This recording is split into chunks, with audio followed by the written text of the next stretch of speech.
I want to welcome you all back to the book of Deuteronomy, Telling and Retelling with Rabbi David Silber. Sources for today's class are going to come from various chapters in Tanakh. If you have your own preferred translation, please keep it at hand. I will also share things on screen. With that, I'm going to pass over the mic to him. Thank you very much. Good morning, everyone. Okay, we are in the fourth chapter of Devarim, which is really the introduction. The first four chapters are an introduction to the heart of the book, which are the commandments that Moshe will tell the people. Beginning really in chapter 5, we start with the Ten Commandments. We start with the Aseret HaDibrot, and hopefully next week maybe we'll deal with the Ten Commandments, the differences between the commandments that as we first encounter them in the book of Shemot in chapter 20, and the retelling in chapter 5. In chapter 5, Moshe is going to, chapter 5, in a way, also is a kind of introduction to the mitzvot, which, as I said, are the heart and soul of the book. The last piece of the book is about the covenant, and as we mentioned last week, it's about a covenant. Covenant is a very deep relationship between the two sides, and which, in cases of betrayal, incurs enormous anger. And that's the last part of the book. There is a covenant, in fact, a new covenant made with the second generation. And the Torah speaks of the dangers inherent in the covenant, and that is both sides have to keep the covenant. Well, God will keep God's part. But the question is, will we keep our part? And the answer in the Torah seems to be that at some point we're not going to do it. There's going to be a lot of anger, and then the possibility of tshuva, the possibility of return, of repentance. And I mentioned this now because in last week, we have exactly this theme in chapter 4.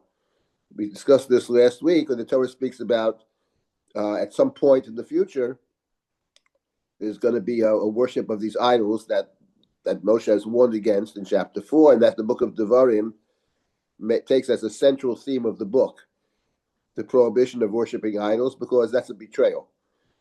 And the book of Devarim, more than other books, represents our relationship with God as a kind of personal relationship.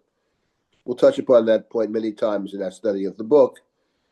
So there's going to be the banishment, and from there, Uvikashta Misham, from there is the possibility of a return. So this theme of exile and return, which we encountered at the very end of the book, in chapter 29, chapter 28, 27, and then chapter 30 about return, that's already suggested in chapter 4. And I mention this just because to underscore the fact that these chapters, Moshe recounts the history of Israel after leaving Egypt, but fundamentally the themes of chapter 4, the themes we encounter here, are themes that we will encounter later in our study of Sefer Devarim, very basic themes.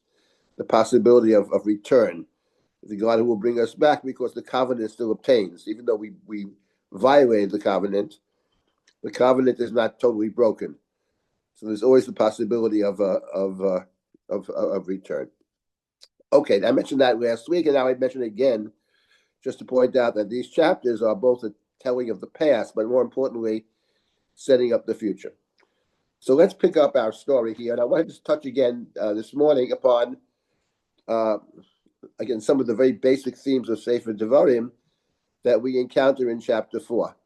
I want to say from the outset that perhaps at the end of this this session, I'll do something I virtually never do, which is I had a thought, actually, I think a very interesting thought, having to do with the Torah reading this past Shabbat and the Torah reading of two Shabbatot again. And I was thinking about it. I think it's a very interesting idea, and I'd like, if we have a few minutes at the end, we'll see it. I wouldn't mind sharing this thought. I hope you won't object. I think it's a very interesting idea. Something I think it's an important idea, and I think it's something very interesting as well, with food for thought. But if we have time at the end, I will do that.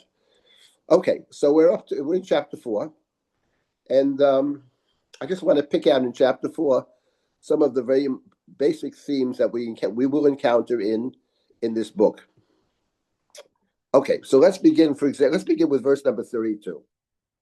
Verse 32, it follows obviously verse 31, that talks about God who will take us back. Even though we have sinned, we worshipped idols, and we're sent into exile.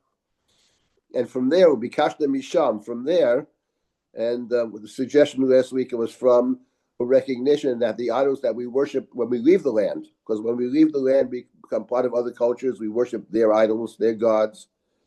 Uvikashta misham. And we come to recognize that that's not the way for us. So we sort of turn back to where we came from. Uvikashta misham.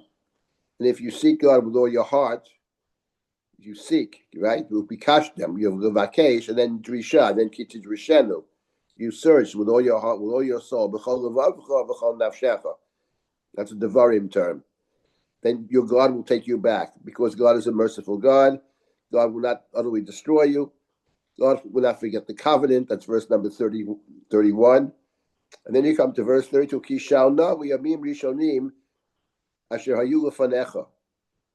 L'min hayom asher bara Elohim adam ha'aretz u'mektzei hashamayim v'yaktzei hashamayim haniyach hadavar hagadol hazeh o hanishma kamohu.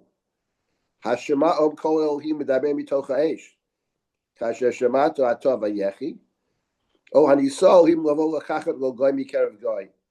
V'yotot v'moftim v'milchama v'yod chazaka v'zron l'ptiyah v'moraim g'dogim k'chol asher asa lachem Adonai Elohechem b'mitzrayim v'einecha. Atohareto ladat ki Adonai hu Elohim ein od milvado.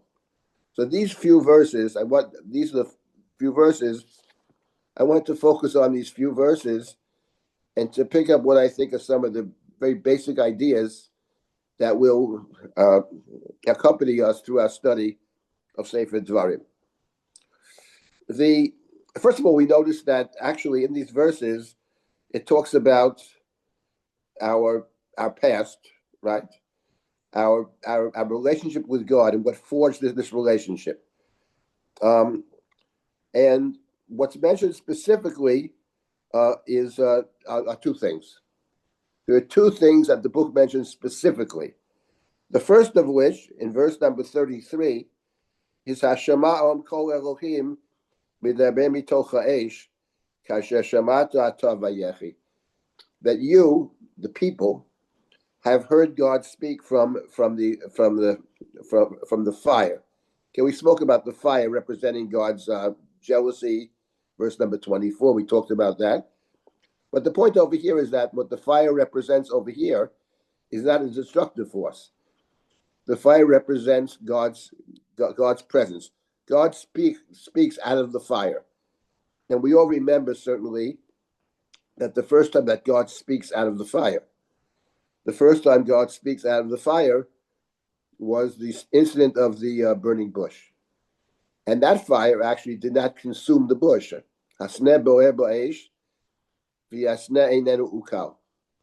So the point of this verse is, what is special about the people, says Moshe, what's special about you is that you, collectively, the people, have experienced revelation.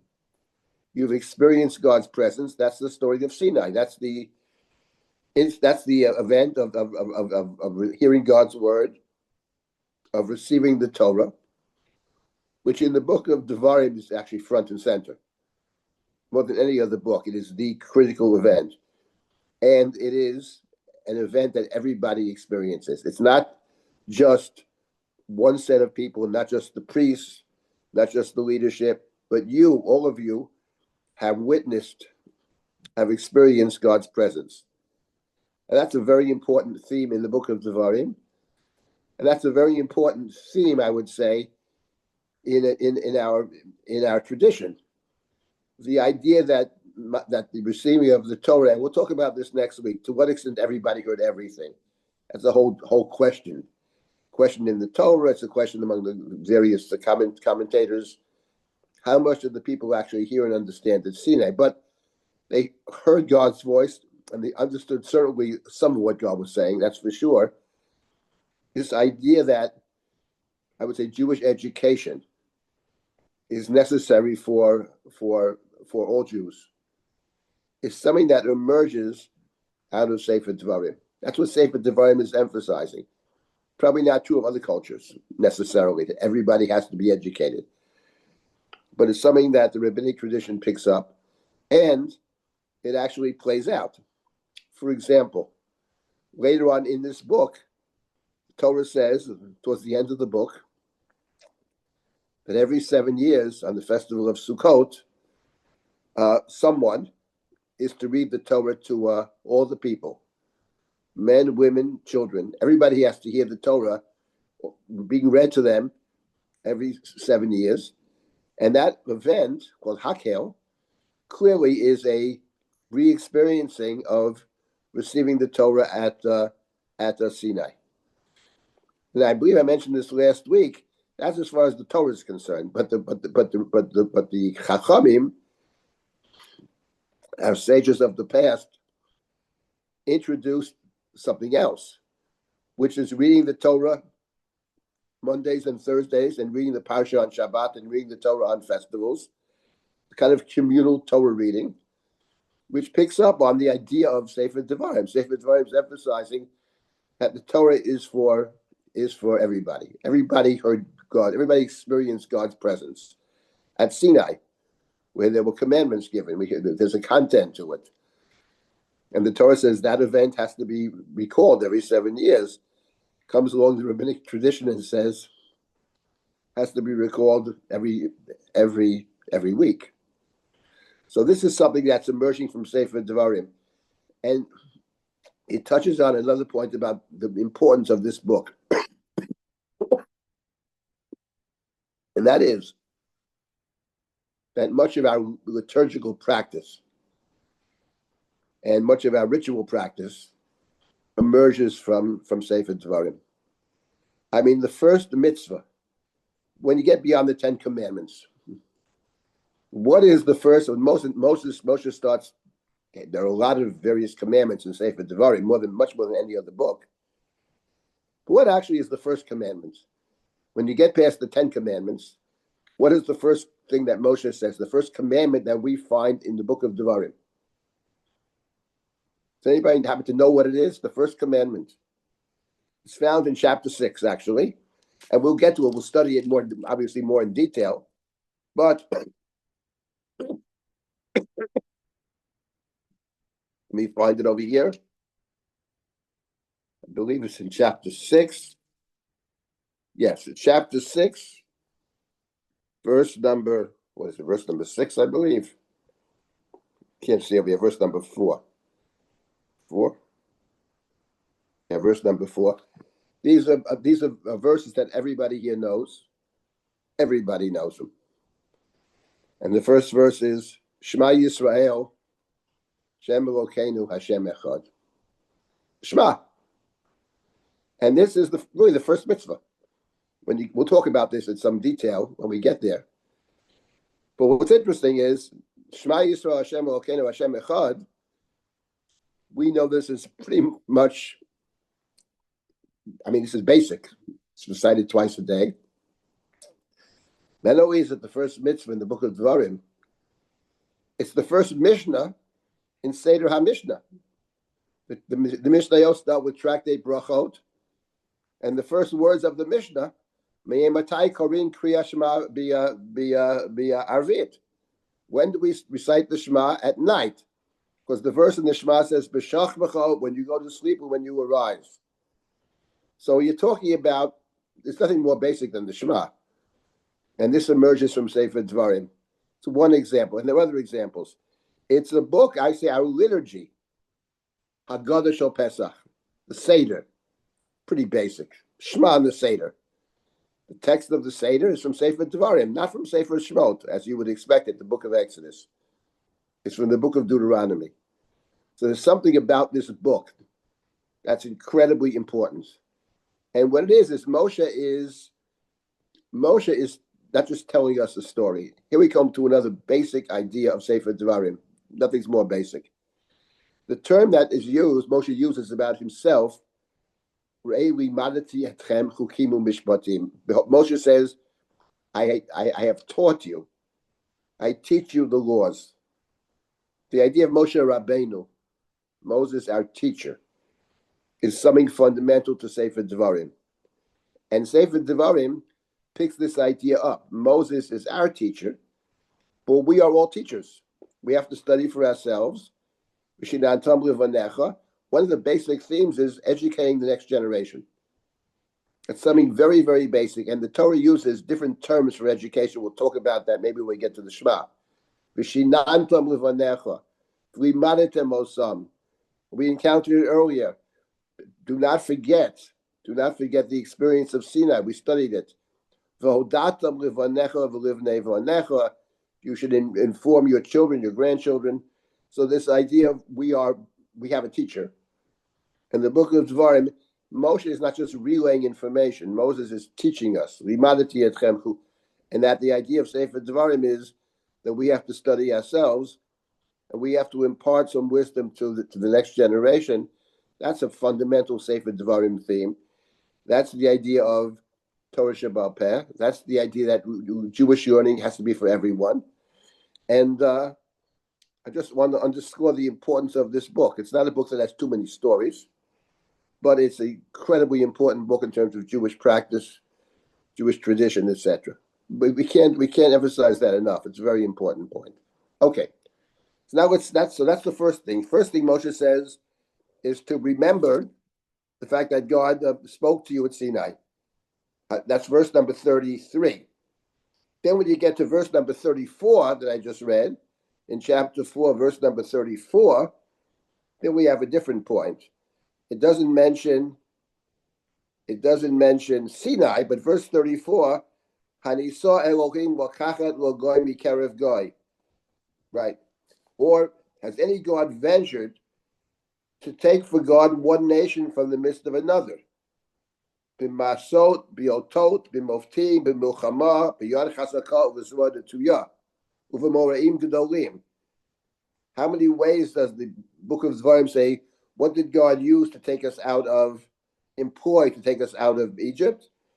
Masot is 1, otot is 2, moftim is 3, milchama is 4, yad chazaka is 5, zvod etuyah is 6, uv'moraim gedolim is 7. Not surprising.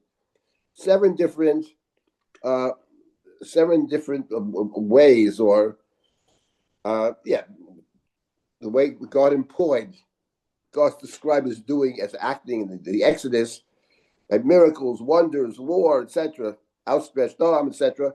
7 different ways. In other words, we are never to forget the Exodus from Egypt.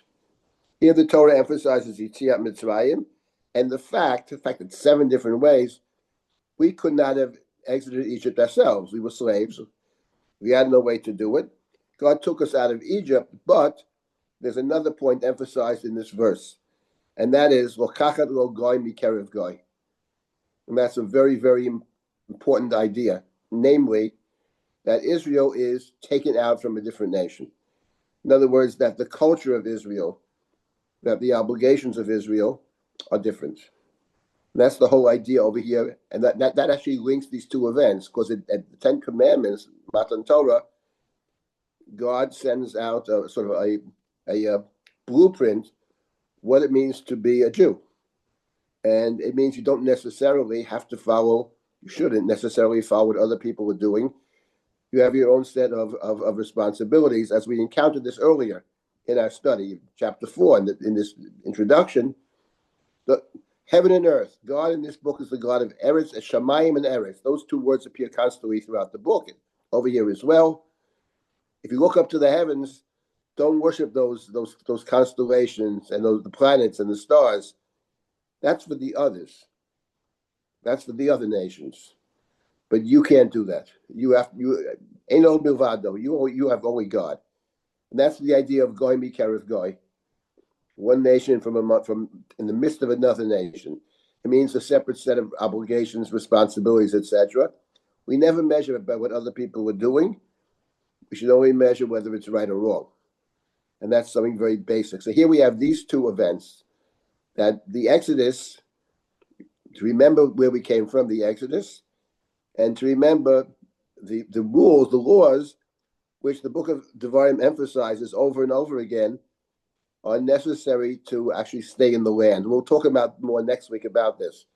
The laws, keeping the laws, having a just society, is what enables you to stay in the land. If you don't do that, you will be kicked out of the land. We already accounted that in chapter 4. So these are the two things we have to remember. Remember the singularity, the sense of responsibility, and the again, the event of Sinai, the laws, what makes it possible to stay in the land. These are these two verses. And I want to mention, before I stop and take any comments or questions, I want to mention one other thing about this pasuk, which is, it talks about the God that took us out of Egypt. And the last part of this verse number 34, is K'chol asher asa lachem Adonai Elohechem b'Mitzrayim li'enecha. All that God did in Egypt, li'enecha, before your eyes. And the next verse, Atoh hareita ladat, you were shown, hareita, to see, you were shown, ladat, in order for you to know, ki Hashem hu Elohim, ein od milvado, there is none like God. God is singular, God is different. So I wanted just to raise an obvious question, which is a fundamental question about this book. And that is, Moshe is talking to the people. Says, you saw, and this is repeated later as well, you saw the miracles in Egypt. You saw the miracles in Egypt. And your seeing was in order ladat, to give you knowledge about this God. There is none other. And here we have a very simple question. Simple question is this actually true? By that, I don't mean is God different, that we can accept. I mean that you saw it. Because the Torah says that this whole speech of Moshe is taking place in the last 2 months of his life, in the 40th year of the desert. And we know that the people that left Egypt died in the desert. What the book of Devarim called Anshe HaMilchama, first generation. And the people that Moshe is speaking to, I think it's fair to say that a high percentage of them were never in Egypt. So what does the book mean when it says, you have seen this? And your seeing it gives you knowledge. You have seen it. And therefore you know that Ein Od Milvado. And this is a theme that comes up over and over again. In fact, before I take any questions, I would just have us look very briefly in chapter 5, continuation, chapter 5. Moshe is about to talk about the commandments. And verse number 2, just a few verses down the road, chapter 5, verse 2. Hashem Eloheinu karat imanu brit b'chorev. Says Moshe, God made a covenant with us at Chorev in Sinai. It's a covenant. We talked about this. Not just a bunch of laws. It's a covenant. It's a relationship. Lo et avotenu karat Hashem et habrit hazot. God didn't make the covenant with our ancestors. Ki itanu, but with us. Anachnu elepo hayom kulanu chayim. We the living, not our parents. That covenant of Sinai was made with us. Panim b'fanim diber Hashem imachem bahar mitoch ha'esh. God spoke to you face to face from the fire. Then Moshe says, I stood between you. Okay, leave that out. But what does that mean that God didn't make the covenant with our ancestors? The opposite is true. Isn't the opposite true? The people who stood at Sinai were their parents. They proceeded in short order to make a golden calf. But what do you mean, not our ancestors, but with you? Furthermore, most of the people he's talking to may not even have been alive then. So what does that mean? That God spoke to you? I'm not able to solve this problem from a certain perspective, but I do want to make the following observation, which is central to this book. Some of them probably were at Sinai. But the point is, what Moshe seems to be saying, and this is the power of this book, that actually the people who stood at Sinai weren't actually there. The people that left Egypt didn't really experience the Exodus. Of course, they experienced the Exodus. We understand that. And in other contexts, we emphasize that. But the point that Moshe is making is that the people who left Egypt didn't understand the Exodus. Because if they did understand the Exodus, they would never want to go back to Egypt. But the first generation that leaves Mitzrayim says on more than one occasion, let's go back to Mitzrayim.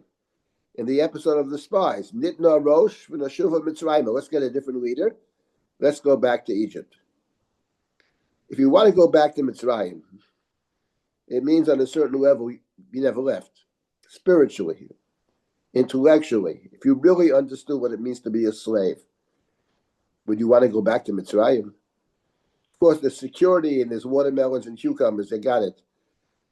But you who were never in Egypt, you who were never there, you actually can understand Mitzrayim. There's something very important, I think, about this observation, and it's not so simple.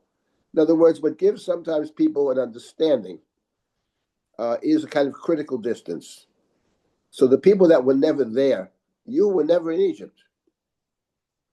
And you would never want to go back to Mitzrayim. Why would they want to go back to Mitzrayim? They were never in Mitzrayim. It's not the old home or something like that, the old country. You who were never there, you can understand what it means to leave Egypt. And you, you are free people, are capable of understanding when God speaks at Sinai, you can understand it. Because I think the point of this book is that the slave can't fully understand. If the slave still has commitments elsewhere, if you feel you're a slave, you can be a slave and not see yourself as a slave. That is certainly true. But if you see yourself as a slave, if you want to go back to Mitzrayim, if you're connected to Mitzrayim, you can't fully comprehend what God is saying. Only someone who's freed from bondage can fully comprehend God's word. So that's the emphasis in this book. The emphasis is that you who were not there, actually, are capable of understanding what happened. And it's for this reason, and I'll stop at this point and take comments and questions in a second, but it's for this reason, I think, that the other great ritual of the Jewish people, one is saying the Shema, which is the everyday ritual. But then there's the ritual that we perform once a year, which is the Seder. We re-experience leaving Egypt. And the Mishnah in Tractate Pesachim, remarkably, chooses one basic text for the Passover Seder. Arami Oved Avi. It's the prayer of the pilgrim who brings the first fruits to the temple. Devarim chapter 26, not the book of Exodus. It chooses the book of Devarim. It addresses the Jew who was never in Egypt, which is us. We were never actually there.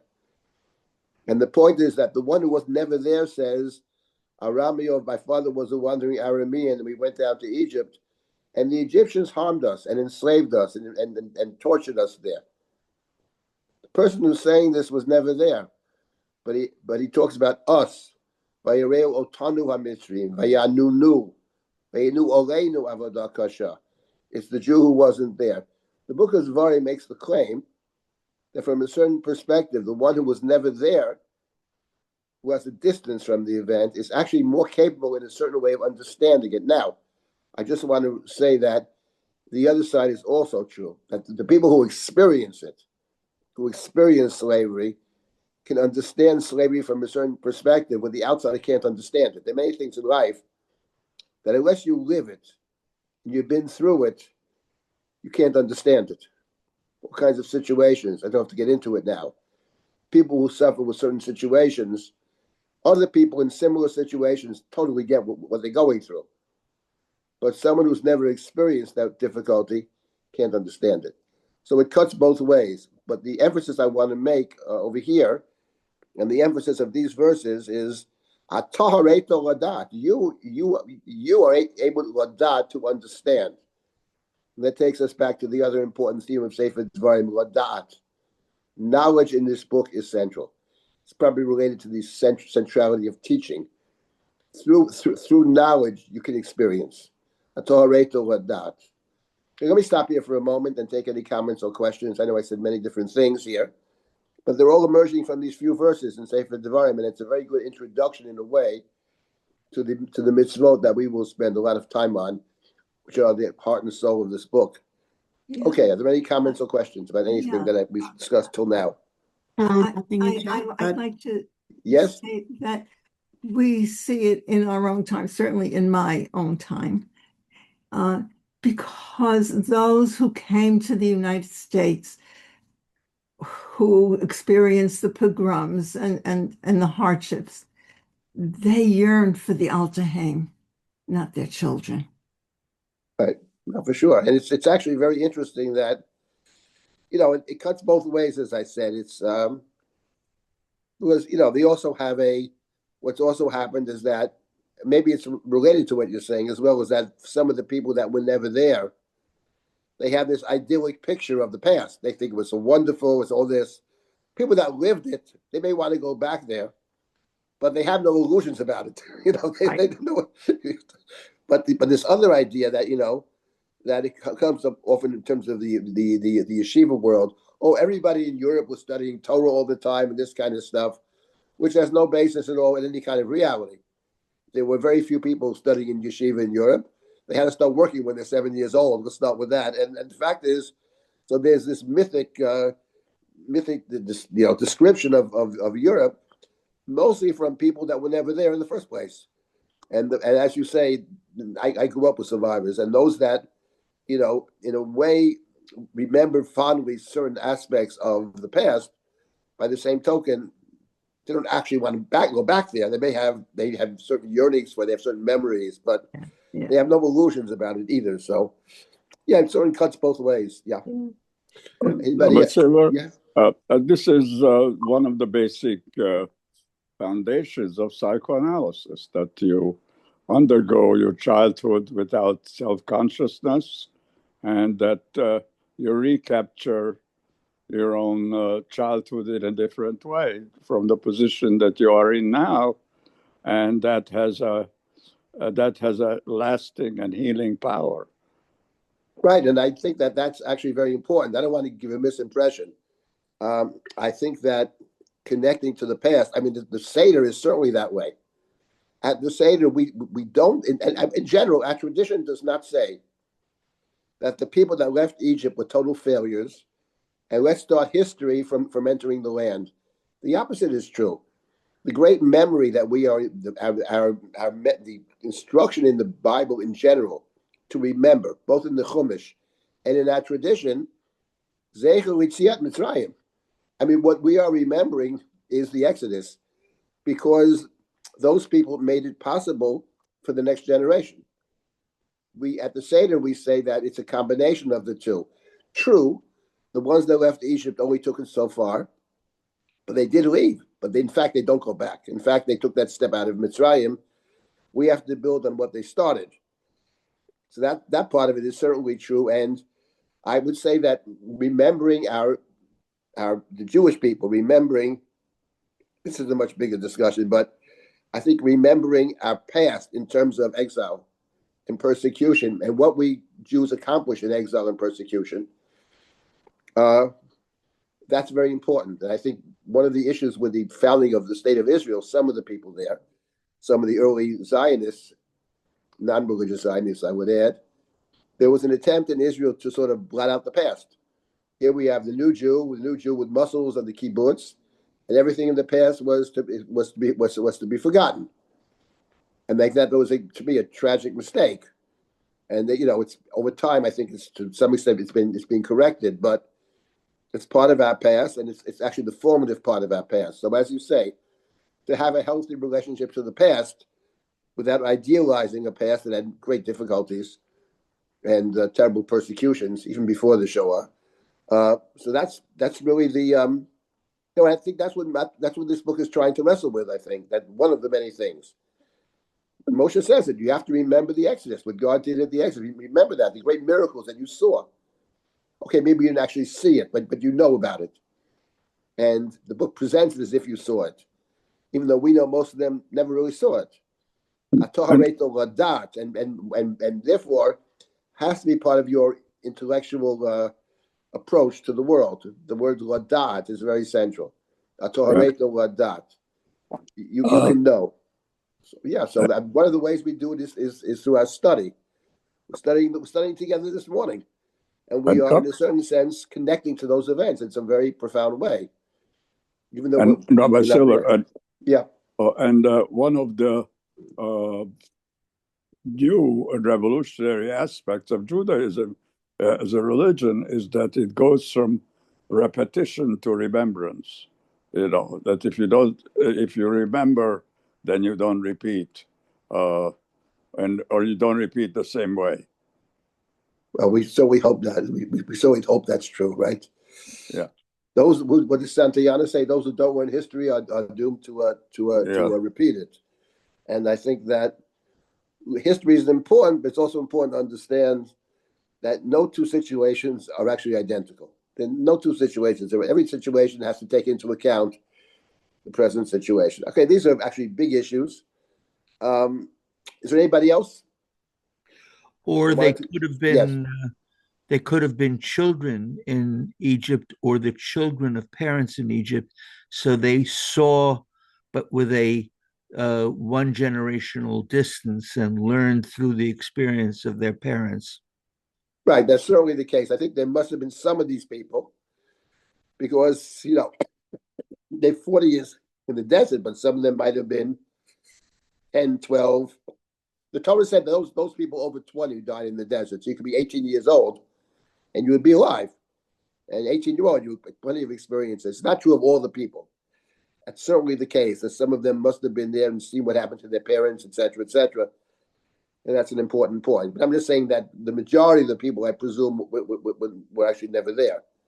Torah says those who grew up in the desert will enter the land. So it's clear that a lot of them. Rabbi Silber, Yes. does this Ata Haresa? Is that from where comes the tefillah? Ata Yes. Haresa? Yeah, of course. Exactly. Right. Torah raised the house, right? Amazing. And we say it before we take out that it's Sephardim, not the Ashkenazim. The Ashkenazim always say it on Simchas Torah, but the Sephardim say Ata Hareta whenever they take the Torah out. That's how they take the Torah out. We start with Vayhi ben Soharon. They start with Ata Hareta. Right? So that's Ata Hareta. It's exactly the preface to taking out the Torah. Okay. Now I wanted to mention one other point here about this chapter 4, which is an important point, and that is, by the way, you have the same theme later on, in verse number 39, just a few verses down. V'yodata hayom v'ashnevota elevavecha, ki Hashem hu Elohim b'shamayim mimal v'oretz bitachat ein od. It's also in our prayers. V'yodata hayom, you should know. Notice the emphasis on knowledge. That's a Devarim theme throughout. You can know. Yodata hayom, and consider, take hashivota eluvavecha. The lave in biblical Hebrew doesn't mean the state of emotions. Lave in biblical Hebrew, for the most part, means the seat of knowledge, by the way. But the point is, once again, you can know. From your experience, you can know, etc. And now, we have 2 or 3 remarkable verses. Chapter 4, beginning in verse number 40, can't see well here, 41 is it? 41, I think. Suddenly, at the chapter, verse number 41, Moshe stops speaking, and whoever it is, the narrator, maybe it's Moshe, who knows, but the Torah speaks now from a third person about Moshe. Oz yavdil Moshe shalosh arim be'eva hayarden, mizracha shemesh. Moshe set aside 3 cities on the east side of the Jordan. Till now, Moshe is talking. It doesn't say, Moshe, I set aside 3 cities. It says, Moshe set aside 3 cities. So someone is talking about Moshe. What are these 3 cities? Lanu Shama Rotzeach, Asher Yitzach et Re'eu Bivridat, V'lo Sonei Lo Mitmoshe Shom, V'nos Elachat Min Ha'arim Ma'el V'chai. What are these cities? These are cities that if someone has killed someone unwittingly, not on purpose, not an enemy, then that person could flee to one of these cities and live. In other words, Ari Miklat, cities of refuge. Now, there are 2 places in the Torah which talks at length about cities of refuge. One we have seen in the book of Bamidbar, chapter 35, beginning in verse number 9, a long section about the Ir Miklat. And as it turns out, of course, I hope someday we get there, in the book of Devarim, in chapter 19, another long section about the Ir Miklat. When we get there, we'll have to see the differences between the two descriptions. But what they have in common is they are both long descriptions of a place where the one who has killed without malice is able to escape. So this is the two sections that in the Chumash. The question is, what's it doing over here? All of a sudden, Moshe's talking, will continue to speak, and all of a sudden, the biblical narrator says, whoever it is, let me tell you, at this point, Moshe set aside 3 cities. And the Torah then tells us what the cities are. Betzeh Eretz Bishol Ruveni, Ramot Bagyon Gadi, Golan Babashan Lamanashi. But that's it. Then the next verse, this is the Torah that Moshe placed before Israel. So it's not clear if it refers to what we've read in the past, or whether it's a preface to the future. Now let me tell you about the Torah that Moshe is going. Now that we finished the historical piece of this, now let us begin with the Torah, with the mitzvot, which are the heart and soul of this book. But the question is, why? What is this doing here? I mean, it's an obvious question. Anybody who reads the Chumash asks the question, what is this? So let me make a suggestion. Before I make the suggestion, I want to point out something else. If we keep on reading the next verses, right? Scroll down there. Right, keep going, right. Etc. And then, B'yeva Hayardain, Mul Beit Pa'ar, B'eretz Sichon, Melch Emori, etc. And it goes on, they took his land of Sichon and Og, and they possessed the land, etc., etc. Mizrach Shemesh. So, the point is, and then it goes on with the land that they have taken from Sichon and Og. So I want to make 2 points. First of all, that these last verses of chapter 4 are parallel to the beginning of this book. The very beginning of Sefer Devarim, these are the words, these are the things that Moshe says, Ewa HaDvarim, and then it talks about the year that Moshe said it. Acharei hakoto es Sichon melech u'emori asher yoshev b'cheshbon, yet og melech haBashan asher yoshev b'yashtarot b'yetrei. It's after the defeat of Sichon and Og. And the first verse says where Moshe said these words: Eva Hayardain, Midbar, Arava, Mosul, Ben Paran, Ben Tofel, Lavan, Chatzirot, B'Dizav, etc. So it strikes us that the end of chapter 4 and the beginning of the book are actually parallels. Talks about Sichon and Og in both cases, and a whole bunch of names of places. So in a certain sense, it is a conclusion to part 1 of the book. Part 1 of the book ends the way it begins. That's one point.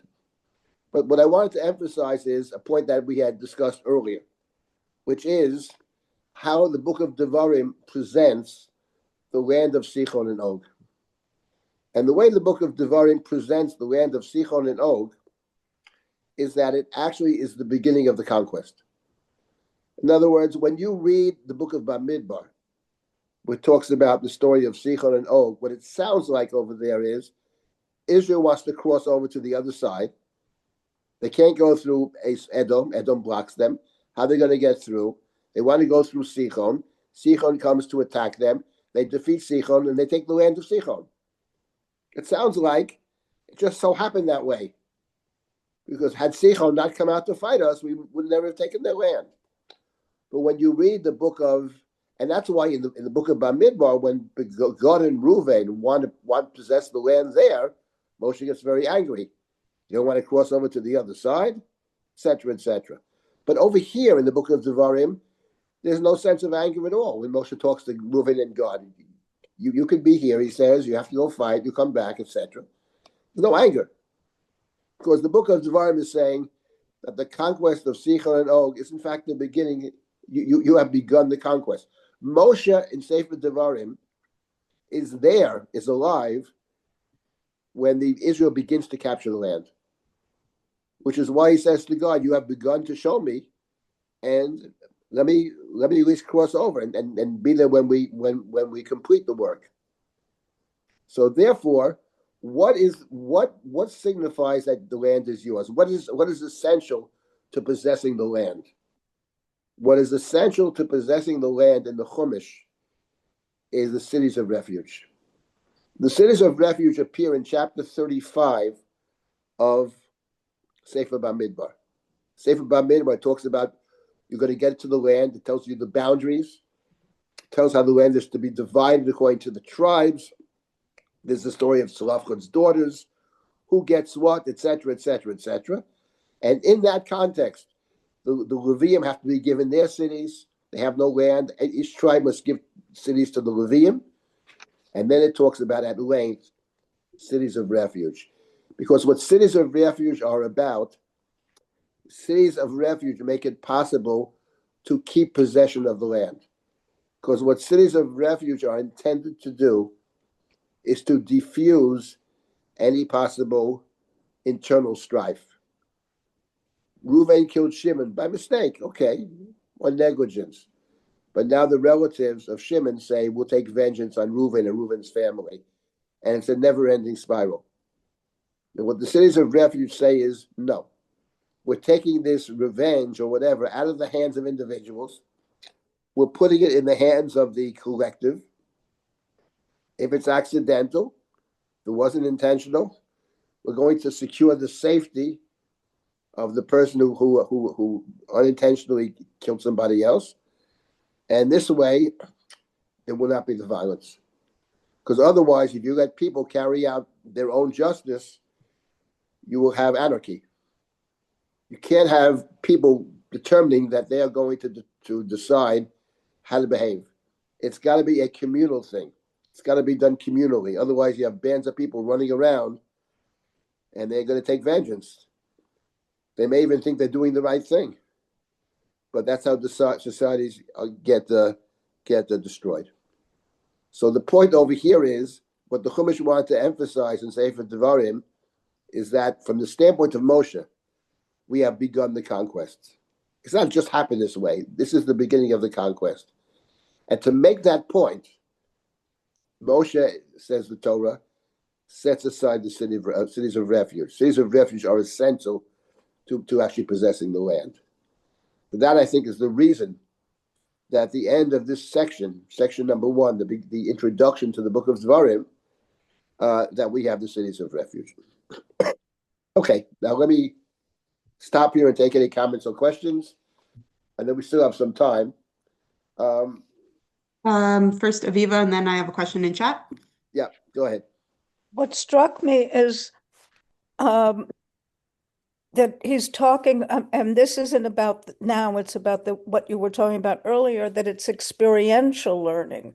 You were at Sinai, you experienced the Otot Moftim and the Esh, and Pasuk 39, it says, V'yadata hayom v'hashivota el levavcha.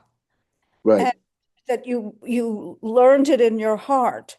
And Sepharia translates it, keep in mind. Right. Like I said, the heart in that. the Bible is not emotions. The heart, Excuse me? it's what I mentioned earlier. The heart in the Bible doesn't mean this. The heart is not the seat of one's emotions. It's the seat of one's mind. Biblical heart means mind, actually. But your point is well taken in any event. Because what the Torah emphasizes over here is not just the content of what God said. It's the experience. So your point is very well taken. That we know this to be true. We learn sometimes from content. Someone gives us some information or whatever. But the experience is also very formative in terms of things we really remember. Even about classes, people come to a class, and I can say my classes over time that a lot of people remember the fact that people came together to learn and try to figure out what it says, and they listen to each other or whatever. And that was a very, there's a deep engagement, but it's not just intellectual. Exactly. It's coming together. So the learning is a function both of one's experience and also the content. The fact of the matter is that the 10 dibrot are content, and most of this book is about specific rules and laws. It's not just a feel-good kind of thing. But your point is very well taken. It's really both, and that the emphasis over here is what you remember, the fact that God spoke out of the fire. It's not even so much what God said, the fact that God spoke out of the fire, and you remember that you It's the couldn't see this God. experience. Excuse me. Yeah. It's the experience. It's the experience, but there also is the content. I mean, as we will. I mean, most of the book is about the content, actually. So we are required to remember both. But what can affect change is when you have experiential knowledge as well as content. And also when you were talking about the second generation, I have several friends who are children of Holocaust survivors. Right. Their parents never talked about it, but Right. they experienced the parents' trauma. Right. No, for And they're sure. still struggling with the parents' trauma. That's right. I actually, my brother-in-law is a poet. He writes. That's what he writes about. Actually, Marty Herskovitz writes about. He's a child of survivors, and he writes about the fact that, among other things, it was never talked about in the house. But you still feel it. But even though it was never spoken, I grew up with survivors, and I'm well aware of that. And so it's very true. Very, very true. There's something about this whole. Again, I just want to emphasize that the experience of being at Sinai is obviously a central experience for the Jewish people, for our tradition, but nowhere more than Sefer Devarim. Sefer Devarim is where you really have this sense, to the degree that the Ramban, I mentioned this, counts as one of the 613 commandments not to forget Sinai. Lo tishkach. The Ramban says, the Rambam left us out of the 613 commandments. But there's a commandment to remember that event of Sinai. So it's something which is very central in general, and even more so, I think, in this particular book. Okay, thank you for that comment. Yes. Laszlo, can I just jump in with a comment from chat? And Go then ahead. your question? Just Go ahead. from, this is from Jerome, following up on an earlier statement of Rabbi Silber. The regnant historian in 1950s Israel is Ben Zion Dinor. Jewish history begins with the creation of the state of Israel. What happened before was only to set a context. Right. So that was one of the great mistakes, I think, that was made in the beginning of the founding of the state. It's a mistake that people have tried to correct. And actually, the person in the yeshiva world, the world of the yeshivot, I would say the Zionist yeshivot, the Dati Lumi yeshivot, the person, if you had to pick out one person who actually tried to correct that and I think to some extent has succeeded, is a Rabbi Shagar. Rabbi Shagar, Shagar Shin Gimel Reish. I forget his Shimon Gershon. I forget what his actual name was. He's known as Shagar. He introduced into the yeshiva the study of, for example, all kinds of Hasidic texts, which reflected the wisdom of the Jews over the last hundreds of years. And he was making the point that, to simply ignore these teachings is to ignore Judaism and to get a very distorted view of what it means to be a Jew. The fact of the matter is, the great work of study, the most study in the world of the yeshivot, etc., is the Talmud. It's the Talmud Bavli, for goodness sakes, the Babylonian Talmud. The Jerusalem or Palestinian Talmud has not been studied as much. What they're studying is the Babylonian Talmud, and to a large extent, it's a product of living outside the land. The Torah itself, by the way, I'll just make this one comment. When you read the Chamisha Chumshei Torah, it's largely about being outside the land.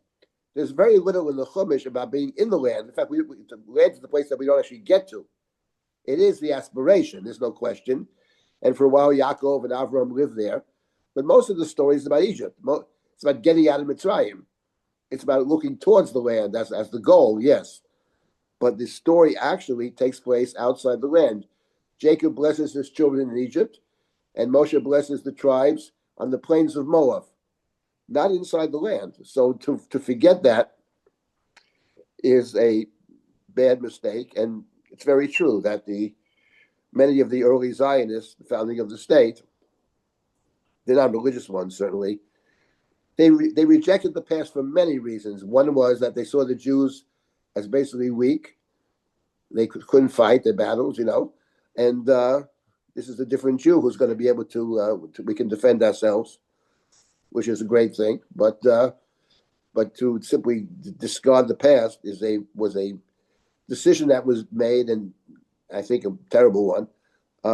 And yeah, I think that the Chumash speaks very strongly about exactly the opposite. The thing we ought to remember is the fact that we were slaves in Egypt, and God took us out of slavery. That is the core remembrance of the Torah in general, and it comes through very clearly over here, together with the revelation of Sinai. Yeah, one other comment? There's another comment here? Just in line with what you said earlier, the importance of the Ora Miklot is that it also breaks up tribalism. It's the state from above that creates these 6 cities. They are not, the family and the tribe are not involved. Yes, that's certainly the case. And that is, you have, similar, some of the Greek tragedies deal with the same issue. But on one hand, the grief is very personal. But on the other hand, we can't allow people to be able to simply carry out their own vendettas or whatever, or seek vengeance for any number of reasons. One is it will destroy the fabric of society in general. And the other point, and I don't want to belabor this point now, but it's something to think about, is that you want the people making decisions about what goes on inside the state should be people who, to some extent, don't have the same emotional baggage, because they can make a more reasonable decision as to what is best for the entire nation. People who have their own personal tragedies, they see things from their own personal perspective, which is completely legitimate. But from the standpoint of the state, it's very dangerous. What you need is somebody or some body of people who stand apart from the individual sufferings of individual people and can make decisions for the collective people. And sometimes those decisions are counter to what is felt as best for the individual person who wants vengeance for what happened to them personally. But when you have a state with functioning people, reasonable people running it, who want to do the right thing, then they have to make a decision what is best for the nation collectively. I've talked at great length about this, which I'm not going to do right now, but I think that's a very important point. So you hit on something that's very, very important, to take it out of the hands of the individuals who legitimately may have very strong feelings. This is a case where there was murder done by accident. It wasn't intentional. But even if it is intentional, you have the same issue, basically. We can't allow, and by the way, in this country, in a case of murder, it's the state against so-and-so. It's never the individual person against so-and-so. So in American law, it's also the state against. There's a recognition that we can't leave it up to the individuals. It's got to be administered by some other body, some more objective body, or a body that takes into account what's best for the people collectively. I'll leave it at that for now. In any event, that is a very important point. Okay. The next topic that I wanted to deal with is the 10 Commandments. It's not really 10 Commandments, Aseret HaDibrot. Because as I said at the outset, I figured that will take start next week, and then when we reconvene after that, we'll start with the Shema, which is the first mitzvah. And the Shema is significant in and of itself, and also significant in terms of that it reflects some of the basic ideas of Sefer Devarim. So it's now it's 11 o'clock, 11:01. We have 14 minutes. So I'll do something I usually don't do. I'll apologize for it. I know it's a class on Sefer Devarim, but I wanted to say something. I've had some bit on my mind for a couple of weeks about the recent Torah readings. Something I thought was very interesting for 2 different reasons. So you'll forgive me, but I think it's something interesting. And that is that we have been reading the last couple of weeks the story of Yaakov in the house of Lavan. And what precipitates Yaakov's running away is the fact that he purchased, as it were, the birthright from his brother Esav back in chapter 25 of Sefer Bereshit.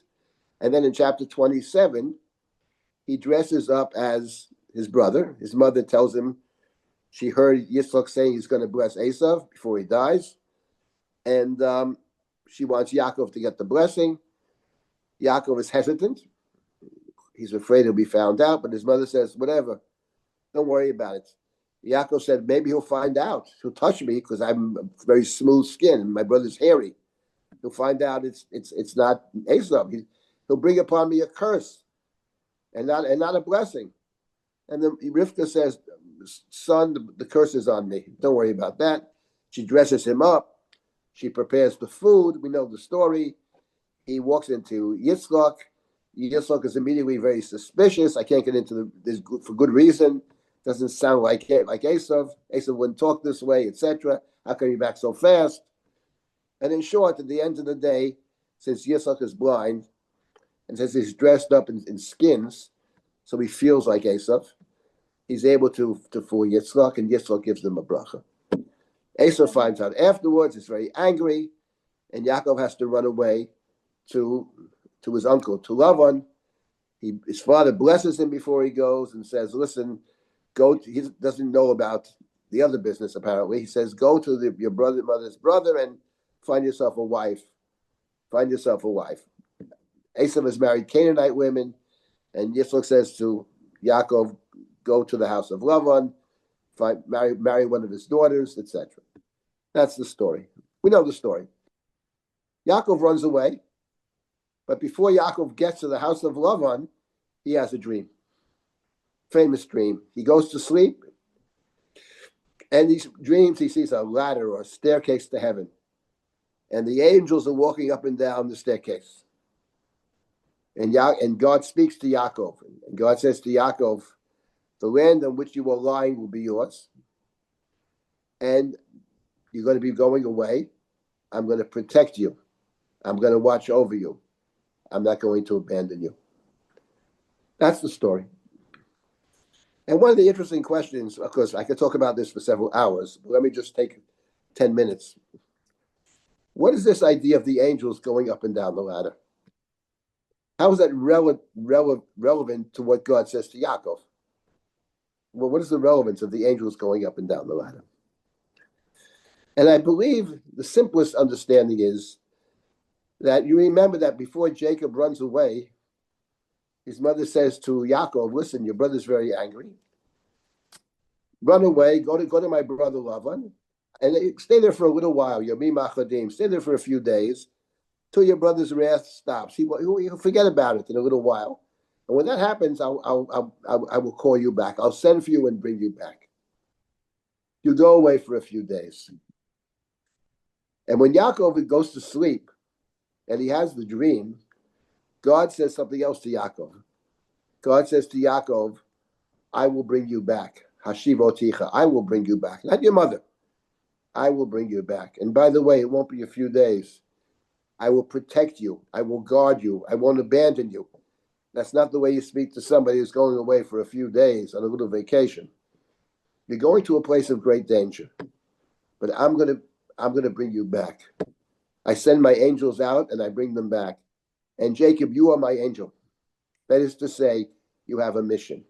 You're not just going for a vacation. You're not just going to escape Esav. You have a mission. Jacob's mission is to build a Jewish family, which becomes the Jewish nation. That is your mission. You are the Malach. You are my Malach. And I watch over my angels. I send you out and I bring you back. I mention all of this because I had the following thought a couple of weeks ago when I was sitting in shul, and I heard the Haftorah for Parshat Toldot. That's the parsha where Jacob takes the blessing, takes Esau's blessing. And that Haftorah is found actually in the book of Malachi. It's the last of the 12 little prophets, the 12 short prophets. Sefer Malachi, chapter 1 is the Haftorah for Parshat Toldot. So, I had something to say about this Haftorah, which I want to share. Something to think about. And an additional little thought at the very end. And that's the following. If you have a Haftorah, Malachi, let's see what that is. It's the last of the. Do we have that Haftorah there, Kayla? Malachi chapter 1. I think we have Malachi chapter 1. Starts this way. Ahavti etchem amar Hashem. V'amartem b'may haftarah. God says, I love you. By the way, the idea of that God loves Israel and Israel is to love God, that's a Sefer Devarim theme. That's a central Sefer Devarim theme. So we'll get to that in our not the next class, perhaps in when we after the next class. We will study that. That's the beginning of Shema. V'ahavti Hashem Elohecha. God says, I love you. And you say, how do you love us? Sefer Malachi always has questions. People question. God says, is not Esav Jacob's brother? I love Jacob. I hate Esav. I destroy Esav. And when they say in verse number 3, we're going to build again. Let them build and we will destroy. Let them build. Every time you build, I'm going to destroy. I can't stand Esav. Let's keep going down. Right. Keep going. And you will see, right? Fine. So that's the first 4 verses. In other words, I love you. You love us so much? Yeah. Jacob and Esau are brothers. Forget about Esav. I reject Esav totally. That's the first few verses of the first 4 verses.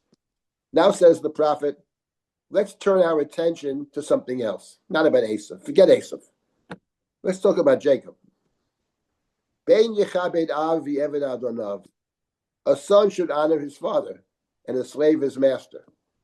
If I were a father, where would be the honor due me? If I were a master, where would reference due me? Says God.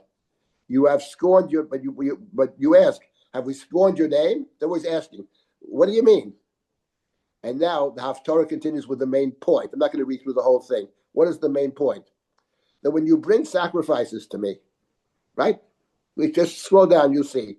You offer defiled food on my altar. And you ask, how we defiled you? Scroll down. By saying God's table can be treated with scorn. And this goes on about the inappropriate sacrifices that are being brought. You can scroll down and scroll down and scroll down more. Keep going. Keep going, keep going.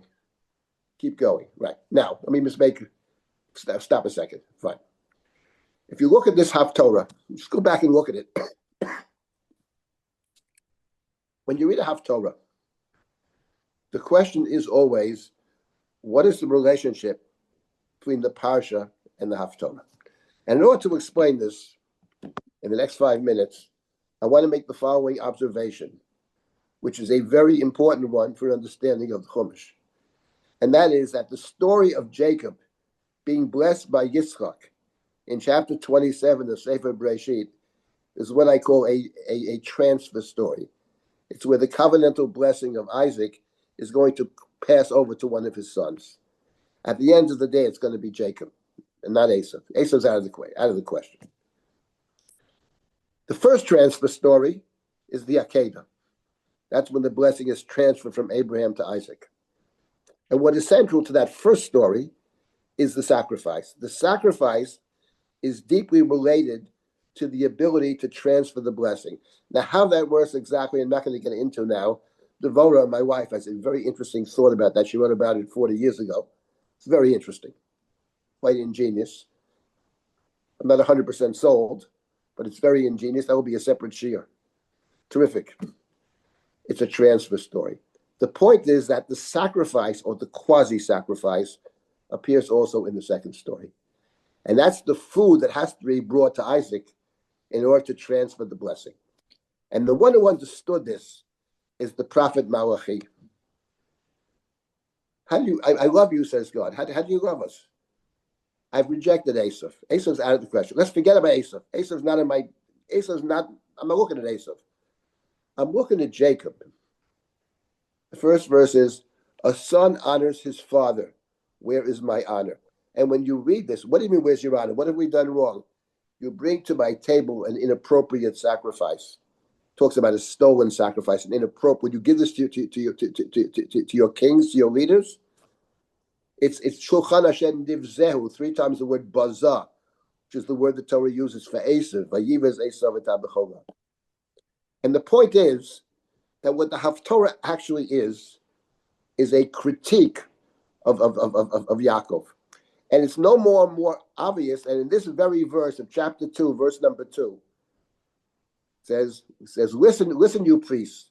Imlo tishma'u, v'imlo tosimu alev, v'tei kavod l'shmi. If you don't honor me, Amar Hashem, tzvot, v'shirachni b'chem et hameirah, v'yoroti et birchotehem, gam orotia, ki enchem samim alev. If you don't behave yourself, oroti et, I will curse your blessings. If you bring the inappropriate sacrifice, I will curse your blessings. And there's something very ingenious over here. Because the Haftorah, because the Parsha, Jacob says to his mother Rebecca, maybe he will find me out, that I'm fooling him, and he won't bless me. He'll give me a curse. But the Haftorah says something very different. If you take a blessing by bringing the inappropriate sacrifice, the stolen sacrifice, I will curse your blessings. It's the opposite. If he blesses you, it's a curse. I will curse your blessings, because this is not the way to behave. What is the way to behave? If you scroll down, keep scrolling down. Right, stop 1 second. Right. He talks about the priest. Briti hoita ito, hachayim v'hashalom. I had with him a covenant of life and well-being. The next verse, Torat emet hoita b'fiyu. A true Torah is in his mouth. There is no dishonesty. He walked b'mishar. He was honest and straight. He brought back many from sin. And the last verse of the Haftorah, this is what's interesting. Kisifto kohen yishmeru dat v'torah yavak mipiyu. No, the true priest is one whom they seek Torah from. Ki malach Hashem tzvaotu. That's the last verse of the Haftorah. He is God's angel. He is God's messenger.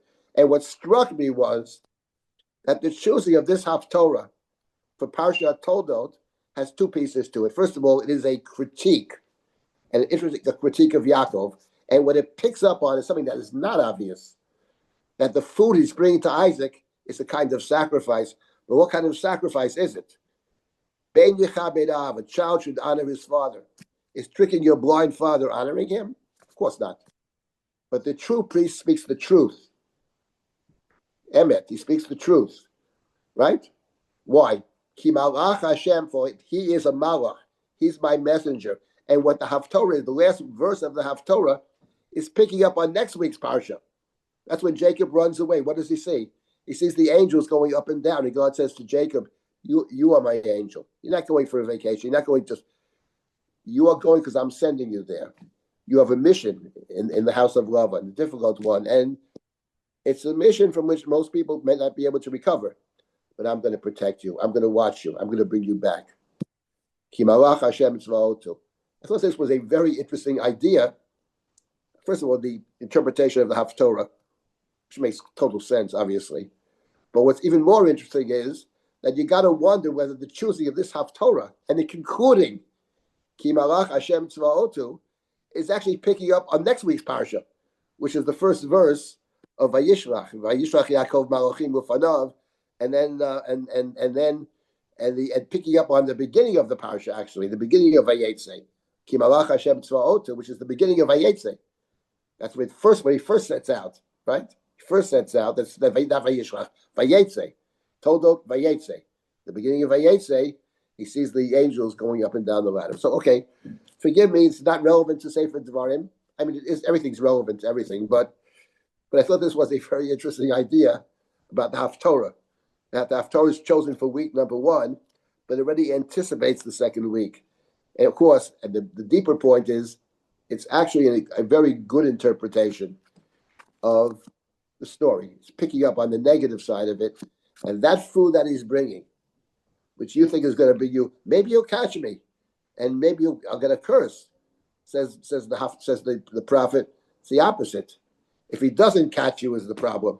If you get away with tricking your blind father, and you bring this so-called sacrifice, which is inappropriate, this is not the way. The priest doesn't operate this way. The true priest, The true priest is God's messenger. Ki malach Hashem tzvaotu.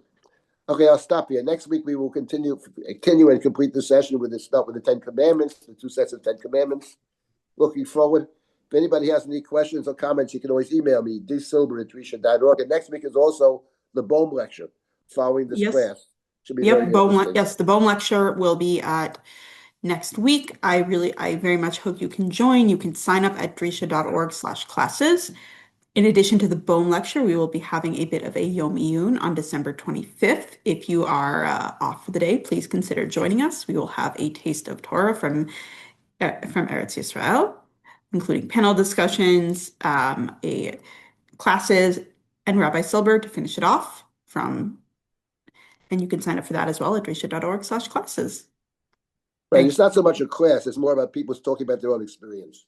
There'll be different people talking about their experience of being in Israel the last couple of years, the war and everything else is going on. Different people from different perspectives, how they feel about it, how they understand it, etc. And in the end, I'll say a few words about my own experience there. All right. Looking forward to that. In addition to that panel, there is some classes, but we hope to see you at any future classes, including our last session for now of this class next week. Take care and be well.